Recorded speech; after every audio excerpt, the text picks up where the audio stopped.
नमस्कार प्यारे दोस्तों, कैसे हो? बढ़िया हो सारे? चलो भाई ठीक है, आज अपना लेक्चर स्टार्ट करते हैं। आपका चला हुआ था प्रेसिडेंट के लिए स्पेशल प्रोविजन, राष्ट्रपति टॉपिक चला हुआ था आपका प्रेसिडेंट। और उसमें सबसे पहले आप लोग हेडिंग डालिए। आप लोग पढ़ रहे थे इंडियन पॉलिटी, इंडियन पॉलिटी यानी कि भारतीय राजव्यवस्था, भारतीय राजव्यवस्था।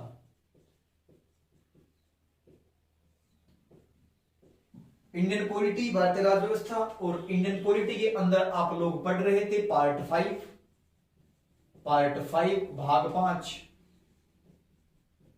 और भाग 5 में आप लोग पढ़ रहे थे एग्जीक्यूटिव, लेजिस्लेटिव एंड जुडिशरी, यानी कि कार्यपालिका, विधायिका और न्यायपालिका। ठीक है। और इनके अंदर आप लोग पढ़ रहे थे क्या? एग्जीक्यूटिव, एग्जीक्यूटिव यानी कि कार्यपालिका। और कार्यपालिका के अंदर भी आप लोग क्या पढ़ रहे थे? प्रेसिडेंट यानी कि राष्ट्रपति। ठीक है, हेडिंग डाली, स्टार्ट करते हैं। और पार्ट 5 जो आपका सबसे लंबा पार्ट माना जाता है इंडियन कॉन्स्टिट्यूशन का, कहां से कहां तक है सर? तो आर्टिकल 52 से लेके आर्टिकल 151 तक है। एक तो बोर्ड रफ रफ सा चल रहा है, ठीक है, साफ किया होगा, इंक दे दो।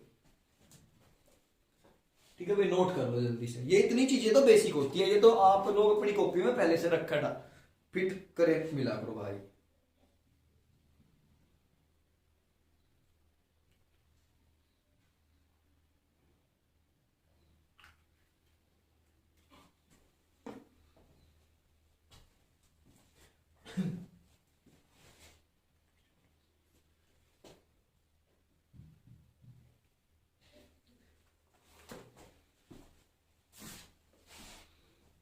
एक सेकंड।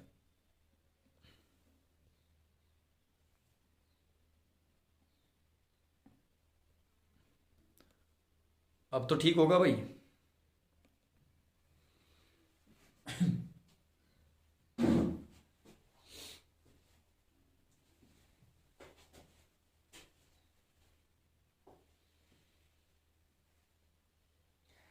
आर्टिकल 58 तक हो चुके थे, आर्टिकल 59 हेडिंग डालो। ठीक है, आर्टिकल 59।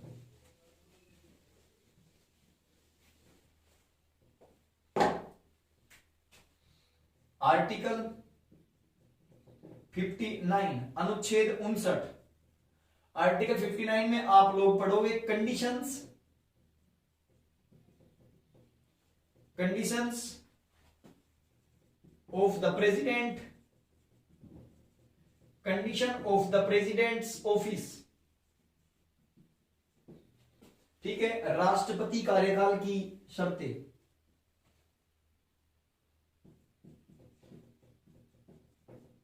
राष्ट्रपति कार्यकाल की शर्तें।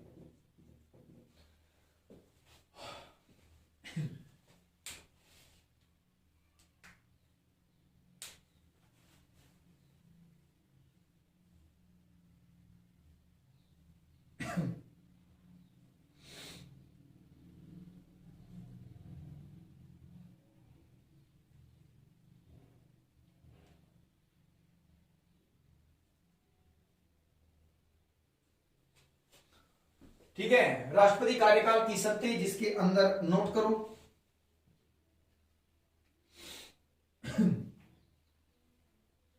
लिखो, he can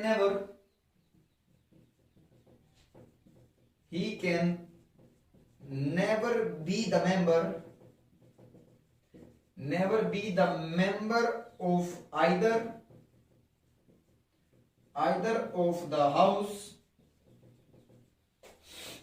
of the houses of parliament।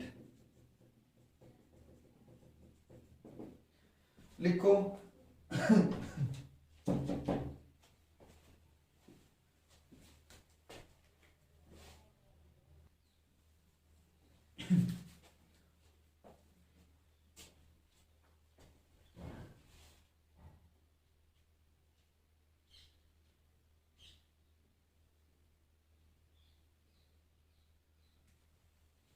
ठीक है भाई, लिखो वह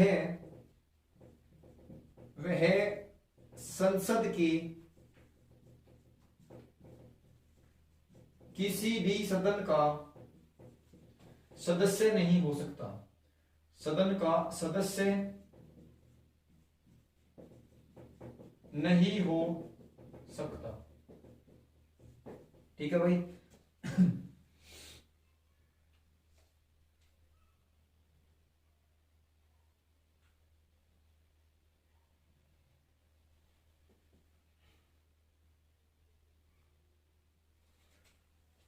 ये पॉइंट नंबर फर्स्ट था। पॉइंट नंबर सेकंड नोट करो, president office, president office should be always be in national capital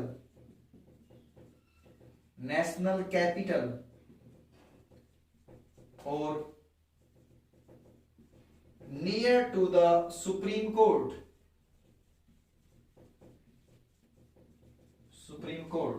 लिखो राष्ट्रपति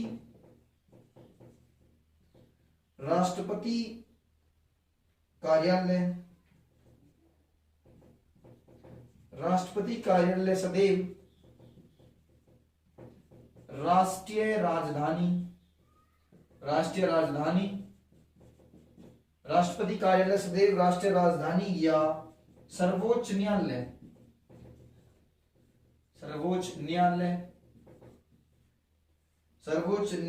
के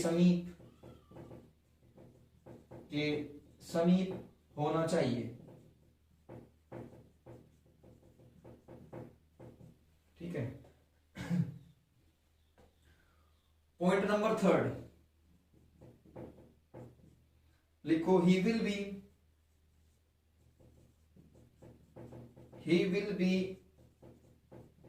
entitled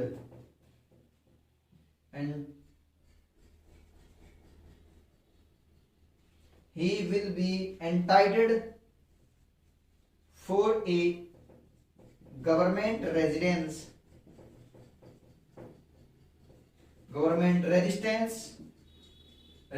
plus travel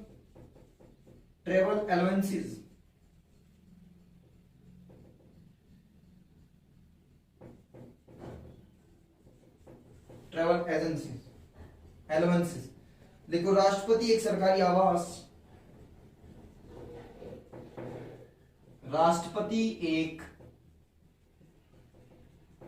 सरकारी आवास और यात्रा भत्ते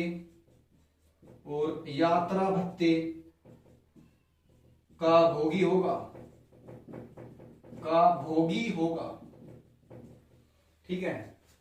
अब इसमें लिखा है condition of the president office, यानी कि राष्ट्रपति कार्यकाल की शर्तें क्या है। राष्ट्रपति जब बनता है तो उसका जो टाइम पीरियड होता है, यानी प्रेसिडेंट की कंडीशन क्या क्या होगी। अगर देखा, he can never be the member of either of the houses of parliament, राष्ट्रपति किसी भी जो हाउस है यानी कि लोकसभा और राज्यसभा किसी का भी सदस्य नहीं हो सकता।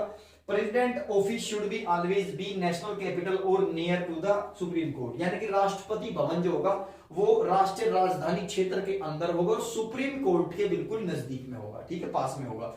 उसके बाद में he will be entitled for a government residence, यानी कि उसको क्या मिलेगा, एक सरकारी आवास मिलेगा और ट्रेवल अलाउंसेस यानी कि यात्रा भत्ते भी मिलेंगे। समझ रहे, राष्ट्रपति एक सरकारी आवास और यात्रा भत्ते का भोगी होगा। ये चीजें मिलती है प्रेसिडेंट को, नोट करो जल्दी।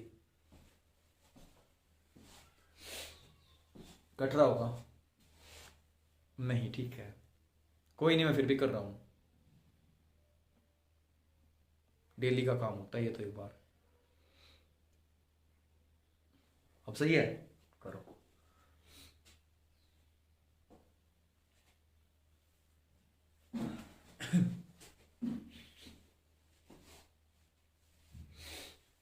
आर्टिकल 59 में condition of the president office,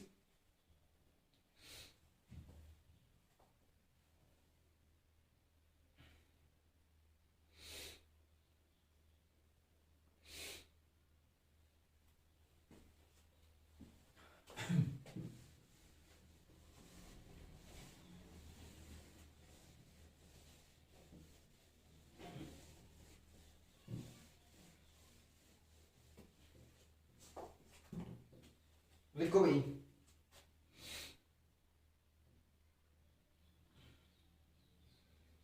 note में लिखो एक बात, नोट में लिखो, लॉर्ड इरविन के समय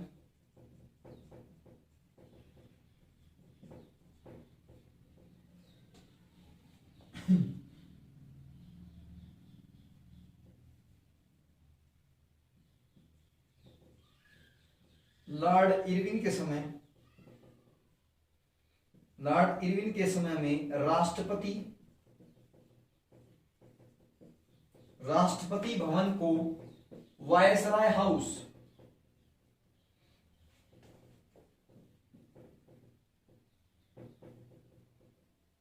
वायसराय हाउस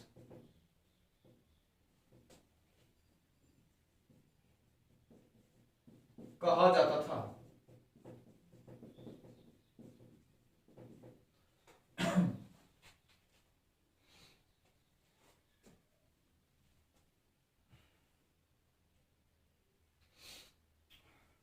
एक सेकंड भाई, हेलो, ठीक है ठीक है ठीक है।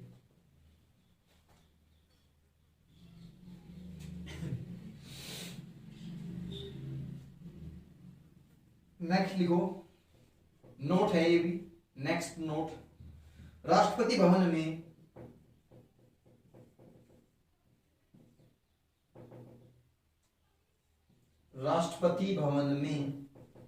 प्रवेश करने वाले, राष्ट्रपति भवन में प्रवेश करने वाले, राष्ट्रपति भवन में प्रवेश करने वाले प्रथम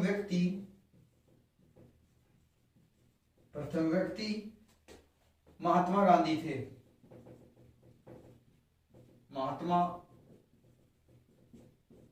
गांधी थे, ठीक है।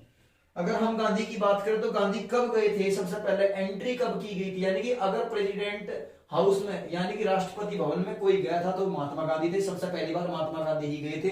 और कब गए थे ये भी लिख लो, 5 मार्च, यानी कि 5 मार्च 1931, यानी कि 5 मार्च 1931 को।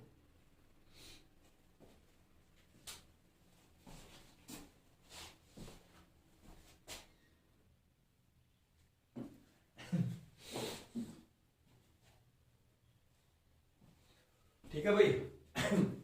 नेक्स्ट आर्टिकल लिखो, आर्टिकल 60, आर्टिकल 60 यानी कि अनुच्छेद 60।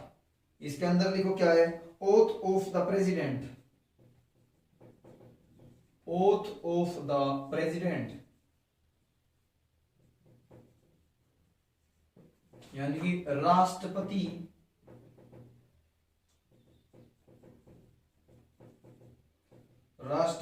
की शपथ, ठीक है। आर्टिकल 60 में क्या है, आर्टिकल 60 में है ओथ ऑफ द प्रेसिडेंट, यानी कि राष्ट्रपति को शपथ दिलाना। अब लिखो इसमें, राष्ट्रपति को शपथ भारत के मुख्य न्यायाधीश, शपथ जो है भारत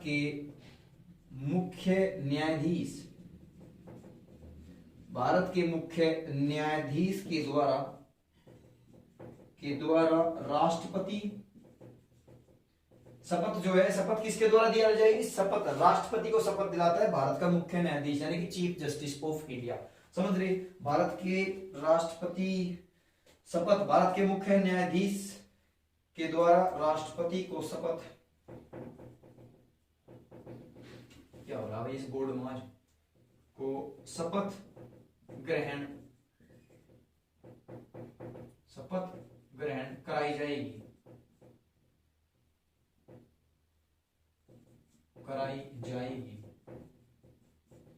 राष्ट्रपति को शपथ कौन दिलाता है, चीफ जस्टिस ऑफ इंडिया यानी कि सीजेआई। समझ रहे, चीफ जस्टिस ऑफ इंडिया लिख लो, CH, chief justice of India यानी कि भारत का मुख्य न्यायाधीश।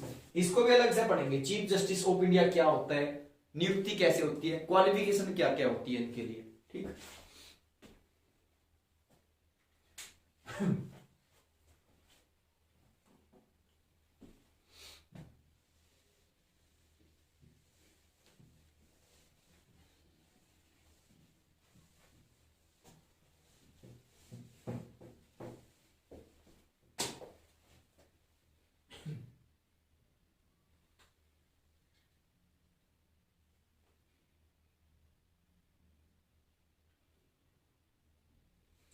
अगर भारत के मुख्य न्यायाधीश बिजी है, नहीं आ सकते शपथ ग्रहण के लिए, तो फिर कौन आएंगे? लिखो दूसरा पॉइंट। इनकी गैर मौजूदगी में, इनकी गैर मौजूदगी, इनकी गैर मौजूदगी में सर्वोच्च न्यायालय, सर्वोच्च न्यायालय के वरिष्ठ, सर्वोच्च न्यायालय के वरिष्ठ न्यायाधीश, जो सबसे बड़े न्यायाधीश होते हैं, वो आ सकते हैं। ठीक है, उसके बाद नेक्स्ट पॉइंट, राष्ट्रपति को शपथ, राष्ट्रपति को शपथ, राष्ट्रपति को शपथ, ठीक है, राष्ट्रपति को शपथ 25 जुलाई को दिलाई जाती है।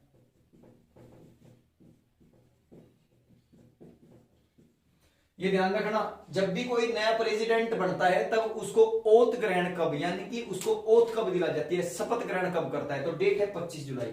ये टॉपिक इंपोर्टेंट है, नोट में लिखना है इसको भी। ठीक है, प्रेसिडेंट को आपको ऑप्शन मिलेंगे, 4 ऑप्शन, 21, 22, 23, 24 या 25। किस तारीख को राष्ट्रपति को शपथ दिलाई जाती है, तो 25 जुलाई को। समझ रहे ना, 25 अगस्त भी हो सकता है, 25 जून भी हो सकता है, 25 जनवरी भी हो सकता है, तो आप कंफ्यूज नहीं होना, 25 जुलाई है। 25 जुलाई को ही नए राष्ट्रपति शपथ ग्रहण करते हैं, और हर साल नहीं करते। ठीक है, जब टाइम पीरियड खत्म हो जाता है ना तब, यानी कि जब भी नया राष्ट्रपति बनेगा तो 25 जुलाई को ही शपथ ग्रहण करेगा। समझ रहे ना, तो नोट करो जल्दी।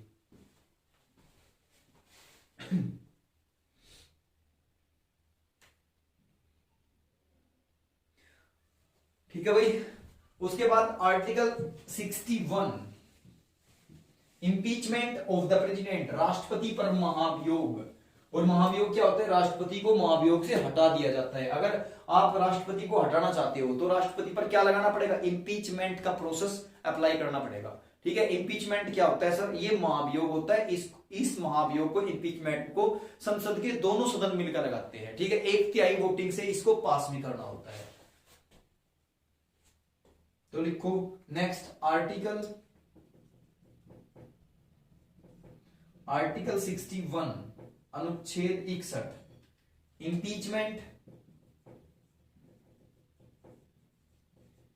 इंपीचमेंट टू द प्रेसिडेंट, यानी कि राष्ट्रपति पर महाभियोग लगाना। ठीक,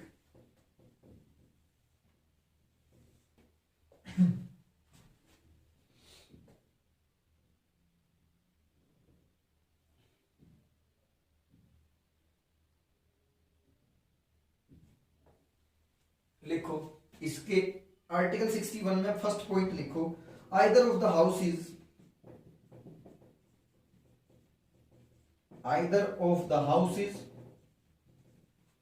ऑफ पार्लियामेंट, संसद का कोई सा भी सदन महाभियोग लगा सकता है। और ये महाभियोग 14 डेज नोटिस, यानी कि 14 दिनों का इनको नोटिस दिया जाता है। और कम से कम मिनिमम 1/4 मेंबर्स सहमत होने चाहिए। ठीक है, यानी कि पार्लियामेंट के अंदर कोई सा भी एक हाउस 14 दिन के अंदर यानी कि महाभियोग लगा सकते हैं। महाभियोग का रिप्लाई 14 दिन के अंदर करना होता है, 14 डेज के। और लगभग पार्लियामेंट के अंदर 1/4 मेंबर्स को साइन भी करने होते हैं। ठीक है,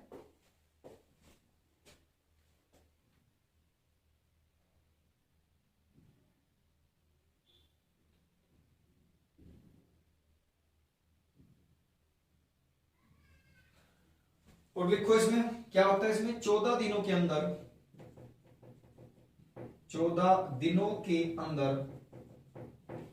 राष्ट्रपति को त्यागपत्र देना जरूरी होता है। ठीक है, लिखो भाई।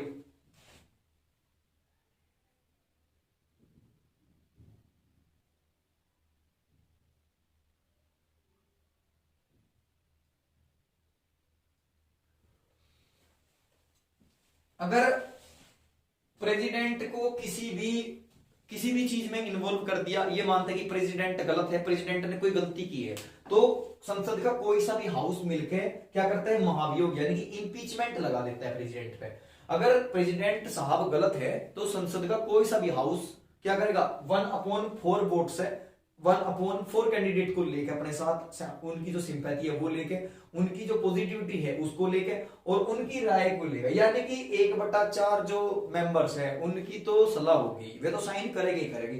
1 यानी कि एक एप्लीकेशन होती है, एक एप्लीकेशन होती है जिसको बोलते हैं इंपीचमेंट। वो इंपीचमेंट के नाम की होती है, महाभियोग के नाम की। संसद के कोई सा भी हाउस उसको 1/4 वोटों से क्या करेगा, वैसे तो दोनों हाउस में पास होती है वो, लेकिन क्या यहाँ पे कह रहे मिनिमम 1/4 मेंबर्स उसको पास करने वाले होने चाहिए दोनों सदनों में, और 14 दिनों के अंदर राष्ट्रपति को त्याग पत्र देना होता है, यानी कि राष्ट्रपति के पास 14 दिन है, केवल और केवल 14 डेज है अपनी सफाई देने के लिए कि वो गलत नहीं है, ना उसने कोई गलती की, समझ रहे हो ना। तो यानी कि ये जो 14 डेज है इनके अंदर राष्ट्रपति चाहे तो सफाई दे सकता है। राष्ट्रपति का एक पर्सनल एडवोकेट भी होता है, एक पर्सनल एडवाइजर भी होता है प्रेसिडेंट का, जिसको बोलते हैं अटॉर्नी जनरल, समझ रहे, नोट करो अटॉर्नी जनरल।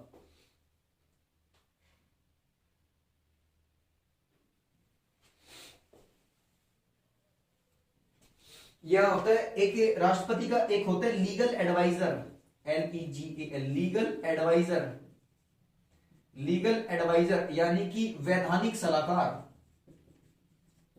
वैधानिक सलाहकार, ठीक है।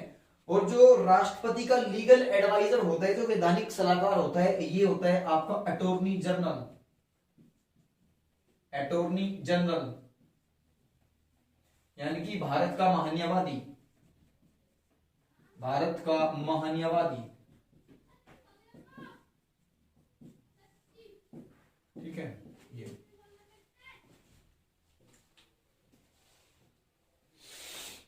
इंपीचमेंट की प्रोसेस संसद का कोई सा भी हाउस लगा सकता है, पार्लियामेंट का कोई सा भी हाउस इंपीचमेंट लगा सकता है, ठीक है। इंपीचमेंट लगाने के लिए 1/4 बहुमत उसके पक्ष में होने चाहिए, यानी कि मिनिमम वोट कितनी होनी चाहिए, 1/4 मेंबर्स उसके फेवर में होने चाहिए, और 14 डेज का टाइम मिलता है राष्ट्रपति को। भाई पता लगा, राष्ट्रपति को जैसे पता लगा कि इंपीचमेंट लगा दिया, तो राष्ट्रपति को अपनी सफाई देने के लिए 14 दिनों का टाइम मिलेगा, ताकि वो अपने आप को सिद्ध कर दे, साबित कर दे कि वो गलत नहीं है। इस दौरान वह अपना वकील वगैरह भी रख सकता है, लेकिन राष्ट्रपति का अपना खुद का एक पर्सनल एडवोकेट होता है, जिसको बोलते हैं लीगल एडवाइजर, जो कि अटॉर्नी जनरल होता है, समझ रहे ना। तो अटॉर्नी जनरल यानी कि भारत का महान्यायवादी। अब आपके सामने आएगा भारत का महान्यायवादी क्या होता है, राष्ट्रपति का मुख्य सलाहकार होता है, समझ रहे हो ना, यानी कि एक लीगल एडवाइजर होता है, वैधानिक सलाहकार होता है प्रेसिडेंट का, नोट करो। और अगर अगर अटॉर्नी जनरल ने केस की छानबीन की और प्रेसिडेंट उसमें क्या पाए, भाई उसमें दोषी पाए, तो त्याग पत्र देंगे, और अगर दोषी नहीं पाए, समझ रहे ना, वैसे प्रेसिडेंट दोषी नहीं होता, प्रेसिडेंट के जो सारे के सारे डिसीजन होते हैं वो सारे डिसीजन पार्लियामेंट के दोनों हाउस मिलकर लेते हैं, लोकसभा और राज्यसभा, इसलिए प्रेसिडेंट कभी गलत नहीं हो सकता। प्रेसिडेंट अगर कोई बिल गलत पास करता है तो उसको भी पुनर्विचार के लिए एक बार भेजता है, ठीक है। लेकिन वो प्रोसेस आगे पढ़ेंगे, बिल्स जब पढ़ेंगे ना, बिल्स विधेयक कितने तरह के होते हैं उनमें पढ़ेंगे इन सारी चीजों को। अभी आपको केवल और केवल इंपीचमेंट के बारे में पढ़ना है। इंपीचमेंट यानी कि महाभियोग। इंपीचमेंट से हम 2 पोस्ट पर बने अधिकारी को हटा सकते हैं। नंबर फर्स्ट, प्रेसिडेंट को हटाने के लिए भी इंपीचमेंट की प्रोसेस अप्लाई करनी पड़ेगी, और दूसरा होता है आपका जो सुप्रीम कोर्ट के जज होते हैं, ठीक है, CJI यानी चीफ जस्टिस ऑफ इंडिया, उनको भी हटाने के लिए महाअभियोग की प्रक्रिया लगानी होती है, यानी कि इंपीचमेंट लगाना होता है। और इंपीचमेंट कहां लगेगा, पार्लियामेंट के किसी भी हाउस में लगा सकते हैं। इंपीचमेंट के लिए कितने मेंबर्स की फेवरेबल होना चाहिए, यानी कि 1/4 मेंबर्स उसके फेवर में होने चाहिए इंपीचमेंट के, यानी कि 1/4 मेंबर्स उस पर साइन करके दे दे, ठीक। उसके बाद राष्ट्रपति के पास कितने दिनों का टाइम होता है अपनी सफाई पेश करने का, ओनली 14 डेज का। और इस दौरान, इस समय के दौरान राष्ट्रपति की वैधानिक सलाहकार के रूप में किसकी जरूरत पड़ती है, अटॉर्नी जनरल की, यानी कि भारत का महान्यायवादी। समझ रहे दोस्तों, करो।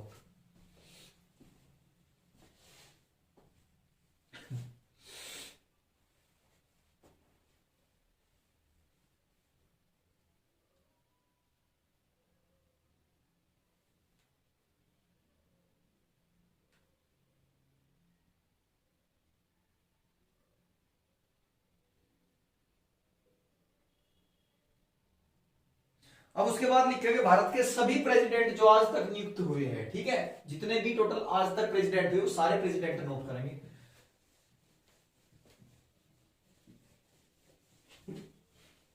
आर्टिकल 52 से 62 तक, यानी कि आर्टिकल 52 से 62 तक था आपका president.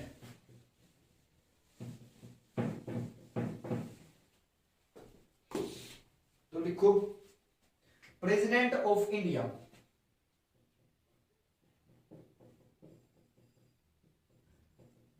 President of India, Bharat के राष्ट्रपति, भारत के राष्ट्रपति, ठीक है। अब लिखो इसमें, अगर हम बात करें दोस्तों फर्स्ट नंबर की, तो भारत के पहले राष्ट्रपति थे डॉक्टर राजेंद्र प्रसाद, डॉक्टर राजेंद्र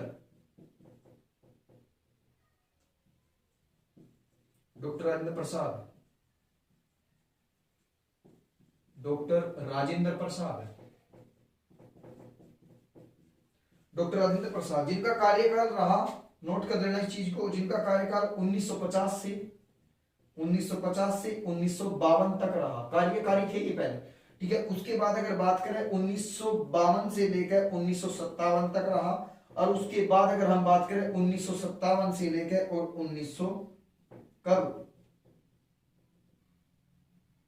1962 तक रहा, ठीक है भाई। प्रेसिडेंट की जो इलेक्शन हुए थे वो तो 1952 में शुरू हुए थे ना, तो इससे पहले कार्यकारी थे केवल और केवल 1950 से 1952 तक। उसके बाद 1952 में प्रेसिडेंट के चुनाव हुए, तो 1952 से लेकर 5 साल यानी 57 तक, और उसके बाद 57 से लेकर 62 तक, ठीक है, ये रहे। उसके बाद अगर हम बात करें भारत के जो दूसरे राष्ट्रपति थे, इनके बाद भाई पहले भी यही थे और दूसरे भी राष्ट्रपति यही थे। उनके बाद अगर हम बात करें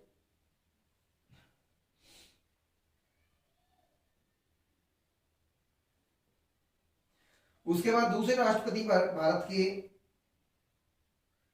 डॉक्टर राधाकृष्णन,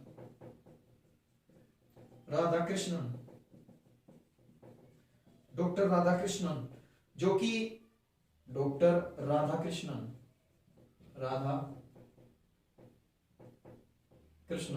जो कि रहे थे 1962 से लेकर 1967 तक।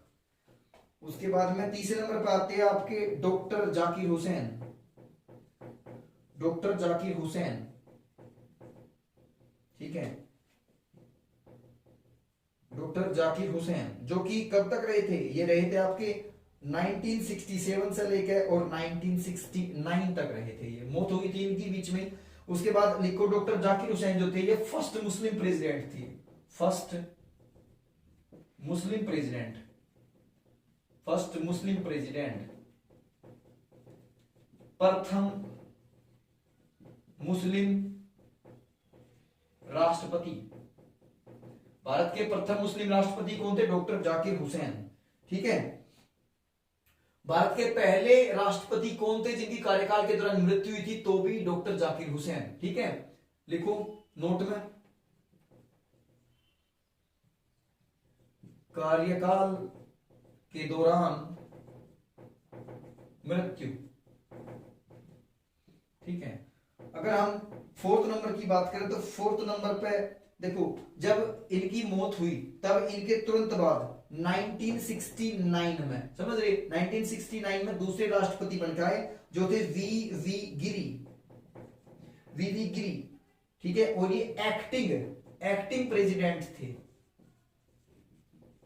यानी कि कार्यकारी राष्ट्रपति, ठीक है। उसके बाद अगर हम बात करें 1969 में ही, ठीक है, उसी टाइम पे जस्टिस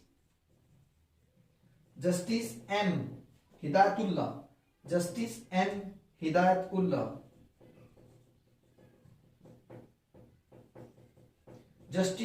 हिदायतुल्लाह, ये भी क्या थे? एक्टिंग प्रेसिडेंट,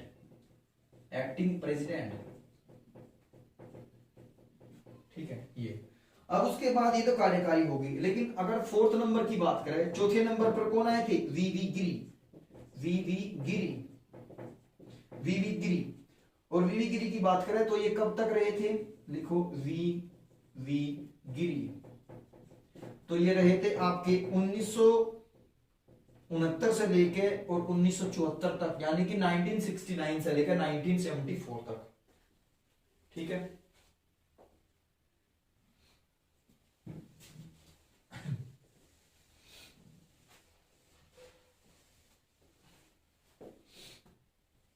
लिखो नेक्स्ट। अगर 5वें नंबर की बात करें तो 5वें थे डॉक्टर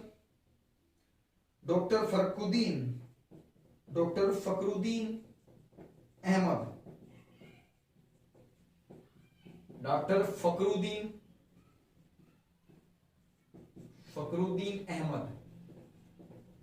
तो डॉक्टर फखरुद्दीन अहमद जो थे, इनका कार्यकाल रहा था 1974 से 1974 से लेकर और 1977 तक। ठीक है, उसके बाद अगर हम बात करें 1977 में इनकी मृत्यु हो गई थी, और मृत्यु होने के बाद में, ठीक है, दोबारा 1977 यानी कि 1977 में, ठीक है, बी डी जाठी को, यानी कि बी डी जाठी को एक्टिंग प्रेसिडेंट बनाया गया। एक्टिंग प्रेसिडेंट यानी कि कार्यकारी राष्ट्रपति बनाया गया। ठीक है, केवल और केवल काम करने के लिए। उसके बाद 6 नंबर की अगर बात करें तो 6 नंबर पर आते हैं डॉक्टर नीलम संजीव रेड्डी। डॉक्टर नीलम संजीव रेड्डी। डॉक्टर नीलम संजीव रेड्डी। तो डॉक्टर नीलम संजीव रेड्डी आए, और डॉक्टर नीलम संजीव रेड्डी का जो कार्यकाल था, टाइम पीरियड था, वो 25 जुलाई, आगे ना 25 जुलाई 1977, यानी कि 25 जुलाई 1977 से, और ये कब तक बने रहे, 1982 तक, यानी कि 1982 तक ये बने रहे। ठीक है,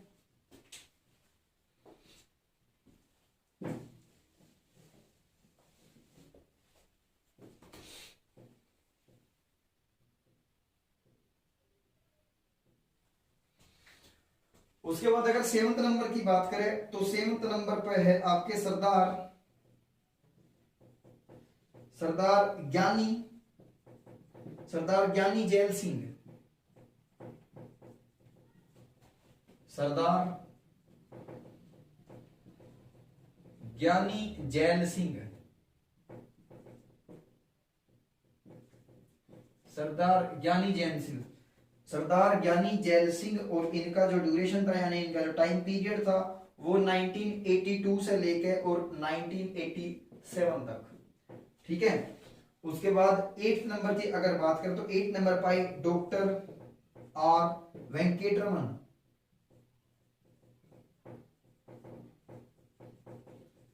doctor R Venkataraman. Doctor R Venkataraman. और डॉक्टर आर वेंकटरमन का टाइम पीरियड रहा था 1987 से लेकर और 1992 तक। ठीक है, उसके बाद 9th नंबर की अगर बात करें तो आता है डॉक्टर शंकर दयाल। डॉक्टर शंकर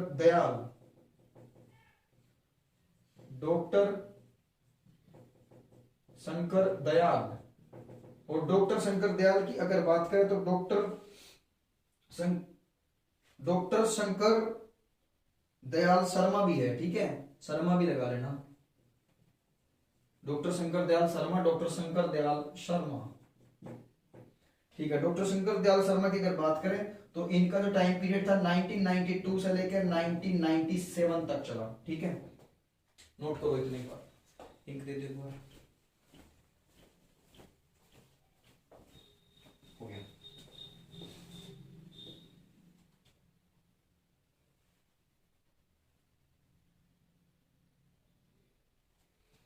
ठीक है भाई, उसके बाद अगर 10th नंबर की बात करें तो 10th नंबर पर आते हैं डॉक्टर के आर नारायण। डॉक्टर के आर नारायण। डॉक्टर के आर नारायण की अगर बात करें तो इनकी टाइम पीरियड था 1997 से लेकर और 2002 तक। ठीक है। उसके बाद भारत के 11वें राष्ट्रपति बनकर आए डॉक्टर APJ अब्दुल कलाम। अब्दुल कलाम, डॉक्टर APJ अब्दुल कलाम। हमारे कलाम साहब जो कि एक साइंटिस्ट है, मिसाइल मैन ऑफ इंडिया है, ठीक है, थे। और इनका जो टाइम पीरियड था ये 2002 से लेके और कब तक रहा, 2007 तक रहा, ठीक है, नोट करो।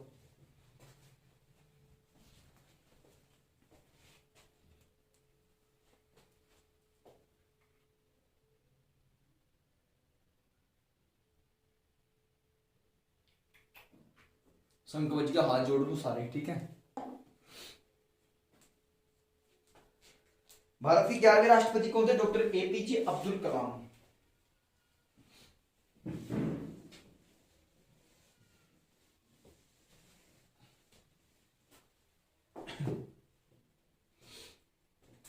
उसके बाद अगर हम बात करें भारत के 12वें राष्ट्रपति के बारे में, तो भारत के जो 12वें राष्ट्रपति थे जिनका नाम था श्रीमती प्रतिभा पाटिल। भारत के SMT श्रीमती प्रतिभा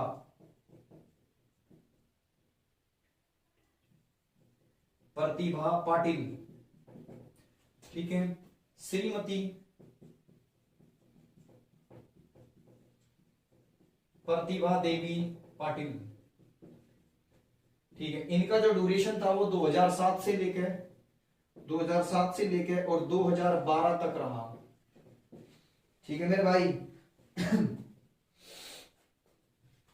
उसके बाद अगर बात करें भारत के नेक्स्ट 13वें राष्ट्रपति की, 13th प्रेसिडेंट की, तो ये रहा था डॉक्टर प्रणब मुखर्जी। डॉक्टर प्रणब मुखर्जी,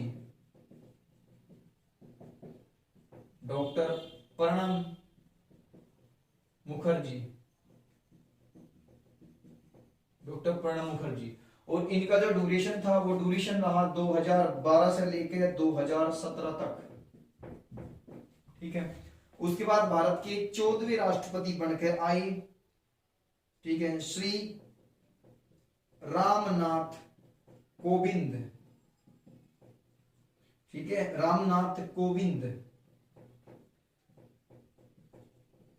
रामनाथ कोविंद, या कह सकते हैं श्री रामनाथ कोविंद, ठीक है, रामनाथ कोविंद। तो इनका ड्यूरेशन जो है 2017 से लेके और कब तक रहा भैया, तो 2017 से लेके और अब तक, यानी कि प्रेजेंट टाइम तक, ठीक है। इंडिया के टोटल ऑल प्रेसिडेंट हो चुके हैं आपके। तो डॉक्टर फखरुद्दीन अहमद ऐसे भारत के पहले मुस्लिम राष्ट्रपति थे। एक तो मुस्लिम थे और कार्यकाल के दौरान मृत्यु होने वाले भी पहले ही थे, ठीक है। भारत की पहली महिला राष्ट्रपति कौन सी थी, प्रतिभा देवी सिंह पाटिल थी, ठीक है। हाल ही में कौन है, तो हाल ही में रामनाथ कोविंद जी है, अब तक है। कब बने थे ये, तो रामनाथ कोविंद का कार्यकाल 2017 में स्टार्ट हुआ था। 2017 से पहले कौन थे, प्रणब मुखर्जी, ठीक है। प्रणब मुखर्जी से पहले प्रतिभा देवी सिंह पाटिल, और प्रतिभा देवी सिंह पाटिल से पहले जो थे डॉक्टर अब्दुल कलाम थे, और डॉक्टर अब्दुल कलाम को ही the missile man of India कहा जाता है, ठीक है। और उसके बाद doctor APJ Abdul Kalam island भी है इंडिया में, उड़ीसा में है APJ अब्दुल कलाम आइसलैंड, उसी का नाम बदल के अब रखेगा क्या, व्हीलर द्वीप था ना जो व्हीलर आइसलैंड, उड़ीसा के अंदर एक आइसलैंड था व्हीलर आइसलैंड, व्हीलर आइसलैंड का नाम बदल के रखेगा doctor APJ Abdul Kalam Iceland, ठीक है, नोट कर लेना इसको। बाकी आज की क्लास को यहीं पे विराम देते हैं, और भाई जिसकी फीस वगैरह पेनी है अपनी फीस जमा करा दो। देखो आपकी क्लास में कोई दिक्कत नहीं है, प्रॉपर वे में चली हुई है, आपको पता भी होगा आपने कितना कंटेंट कर लिया है, ठीक है। तो इसलिए लेट ना करते अपना पेमेंट वगैरह करवावे और अपना एंजॉय लेते रहे, ताकि आपकी क्लास बाधा ना है, ठीक है, किसी भी तरह का कोई रुकावट ना हो, ठीक है दोस्तों। मिलते हैं कल, तब तक के लिए नमस्कार, धन्यवाद।